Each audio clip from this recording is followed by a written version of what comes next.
A few years ago, there was a wealthy couple who had two young children, a boy and a girl.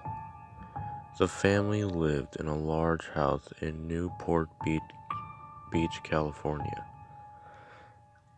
After taking care of their kids all week, the mother and father decided that they needed a break, so they booked a table for dinner at a nice restaurant. That evening, they called a teenage girl they knew and arranged for her to come over and babysit their children while they were out. When the babysitter arrived, the parents told her to fix supper for the kids and put them to bed. After that, you can just watch TV and help yourself to anything in the fridge, said the father. And if you wouldn't mind, said the mother, could you watch TV in our bedroom? The kids have been having nightmares recently, so if you hear them crying, you can just go in and calm them down. The babysitter happily agreed, and the parents left for their dinner date. The girl gave the children some milk and cookies, then ushered them upstairs to bed. She started to read them a bedtime story, and before long, the little boy and girl were fast asleep. After tucking them in, she switched off the light and went to watch TV. When the babysitter walked into the parents' bedroom and sat down, she noticed that there was a creepy-looking clown statue standing in the corner of the room. She tried to ignore it, but it looked so eerie and disturbing that it sent a chill down her spine. She felt as though its eyes were staring straight at her while she watched TV.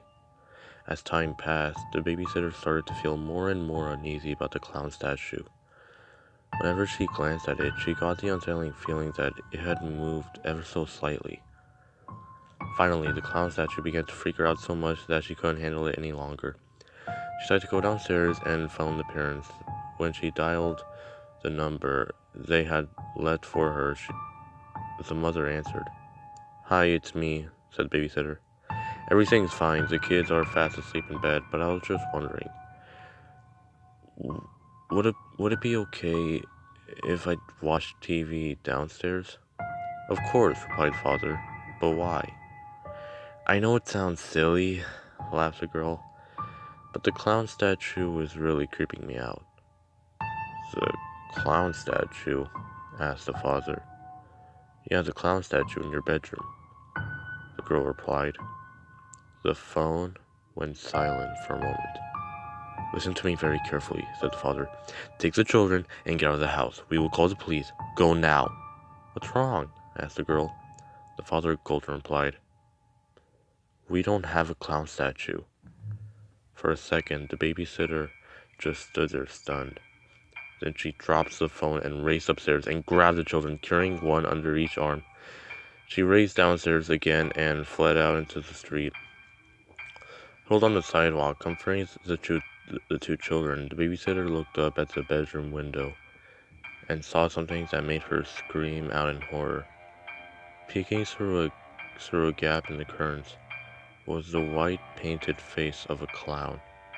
It stared at her for a moment, then sank back into the darkness. Within minutes, the police arrived and cautiously entered the house. In the upstairs bedroom, they found a man dressed in a clown statue. When they arrested him, they found a knife concealed in his costume. The clown turned out to be a mentally disturbed midget who was a convicted murderer and cold-blooded killer. The evil man had been stalking the family for months, lurking in their attic during the daytime, and coming out to sneak around the house at night. For weeks, the children had been complaining about a clown statue that stood in their room and watched them sleep. But the parents just dismissed this as nightmares.